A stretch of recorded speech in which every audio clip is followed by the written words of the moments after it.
Hello, storytellers. This is a rant video, so just because. So I really appreciate though that this guy. I got this on the Daily Wire.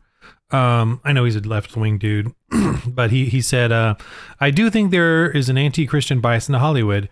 As soon as the David character in The Last of Us started reading from the Bible, I knew that he was going to be a horrific villain. Could there be a Bible-reading preacher on a show who is actually loving and kind? So Hollywood is going to, and the character in the video game, based on what people are saying here, I never played the video game, was not Christian. He was just a cannibal. But they're adding this. They're doing, this is an agenda. And so my point being, we can't act like them. We have to go after them. And I mean after them with the truth of the history of how Christians act. The game is to show how we act and how we confront evil, sexual grooming, love potions, the whole rape drugs. We went after these things in the past and said they are wrong. We went after the LGBTQT agenda and said it was wrong. It is a sin. So we have to we have to do that again, folks, because we're not given the freedom to be Christian. We're being shut down. And I'm not here to start a war or anything. I'm just here to say we have to be Christian. And Christian is stating the truth. What is sin? And evangelizing and spreading the gospel. So they're on the move as far as and this is what kids want to watch this stuff, or young adults watch this stuff, and then they sneer and leer at Christians, not knowing why, but it's because they've been brainwashed to believe this. And it's in the role-playing games too. Role-playing games show them that pagans are the heroes. Pagans are the ones that do good and make change and fight the evil, all the while pushing a pagan agenda, which is all this stuff that we're seeing today.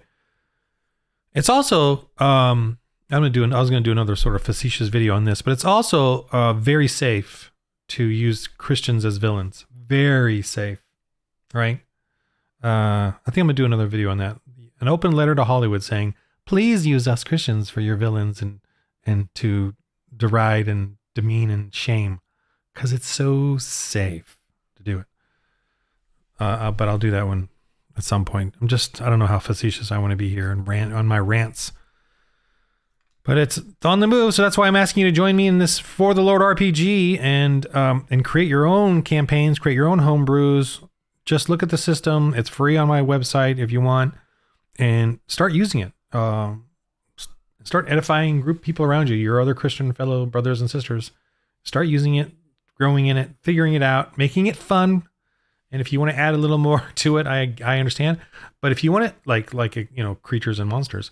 But if you really want to do that, you could do the post-apocalyptic one, and and if you want to take guns out, you can just take the guns out and then just have sort of a more everyone's got sticks and stones, type of post-apocalyptic type of situation. But and so that you could add mutant creatures and monsters and crazy stuff. And then the Christian sci-fi one is also the option to have fantastical worlds created by the mad scientists. So that they have mad genetics, going around on different planets, and you can have create kind of isolated worlds like that too, which would be kind of neat. So I'm open to that too. And then maybe like a missionaries do come to this planet and figure out what's going on. Anyway, whatever.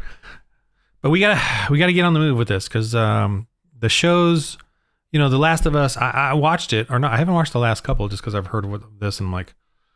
So I'm not prone to go for it, but I watched a few, and I only liked one episode, the one where they actually showed the zombies finally come out, that big epic gunfight thing. But I just, I'm hungry. Personally, as a Christian, I'm still hungry for action, monster action, zombie action, swords and fighting. I love that stuff. But we Christians won't do it. We won't make those kind of movies with that kind of action and that kind of fantastical science fiction. And so I'm this role-playing game is to prove that we can. And I hope that people will take this game, make homebrew their own stuff, do the missionary evangelistic style, come up with their own stories, TV shows, whatever, and have this as their aid to create those things. And that would be cool too. Because I'm trying to show that we can have these genres easily and fit them into a biblical worldview. Okay, so that's my little video, my little rant.